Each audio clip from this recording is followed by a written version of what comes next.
মুহতারাম হাজিরিন, আল্লাহ তাআলা চান না তার কোন বান্দা জাহান্নামের দিকে যাক, আল্লাহ চান না। আল্লাহ আমার জন্য, আপনার জন্য, সবার জন্য আল্লাহ জান্নাত বানাইছেন। সবার জন্য আল্লাহ তাআলা জান্নাত বানাইছেন। ফেরাউনের নমরুদের জন্য আল্লাহ তাআলা জান্নাত বানাইছেন, কিন্তু চাইয়া নিতে পারে নাই। চাইয়া নিতে পারে নাই। আল্লাহ তাআলা তার মৃত্যুর আগ মুহূর্ত পর্যন্ত আল্লাহ তাআলা তার কলবের দিকে তাকিয়েছিলেন যে আমার বান্দা কখন আমার দিকে ফিরে আসবে, আর আমার বান্দাকে কখন আমি আমার বান্দাকে আমি লাভ করব। আল্লাহ তাআলা তার মৃত্যুর আগ মুহূর্ত পর্যন্ত তার কলবের দিকে তাকিয়েছিলেন। তার কলবের দিকে তাকিয়েছিলেন কোন সময় তওবা করবেন, কিন্তু না, বান্দা কখনো সিলিন্ডার করেনি। কখনো আল্লাহ তাআলার কাছে অনুতপ্ত হয় নাই তার গুনাহের জন্য। আল্লাহ তাআলা তাকে যে রাজত্ব দিয়েছেন, এই রাজত্বকে সে অপব্যবহার করছে। আল্লাহ তাআলা কখনো কখনো কাউকে রাজত্ব দেন, অত ইজ্জু মান তাশা ওয়া তুযিল্লু মান তাশা।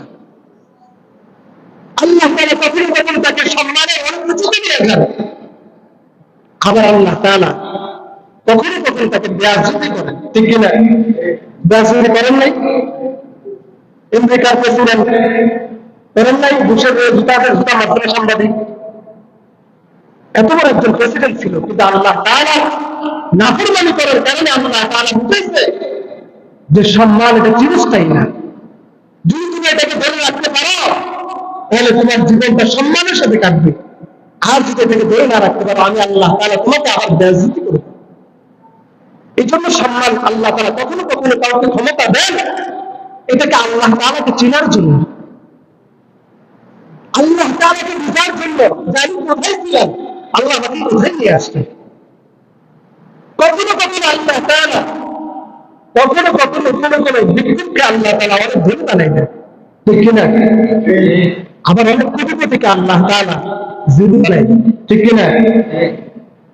তার মানে আল্লাহ তাআলা কখনো কখনো বান্দাকে দেন, সম্পদ দেন, ক্ষমতা দেন, কিসের জন্য? আল্লাহ তাআলাকে চেনার জন্য, আল্লাহ তাআলাকে বোঝার জন্য। ক্ষমতা পাইছিলেন হযরত ওমর রাদিয়াল্লাহু তাআলা আনহু। ওমর কি ক্ষমতার অপব্যবহার করছেন? ওমর রাদিয়াল্লাহু তাআলা আনহু ক্ষমতার অপব্যবহার করছেন না। আর কেমন বাচ্চা ছিলেন তিনি! রাষ্ট্রের থেকে একটা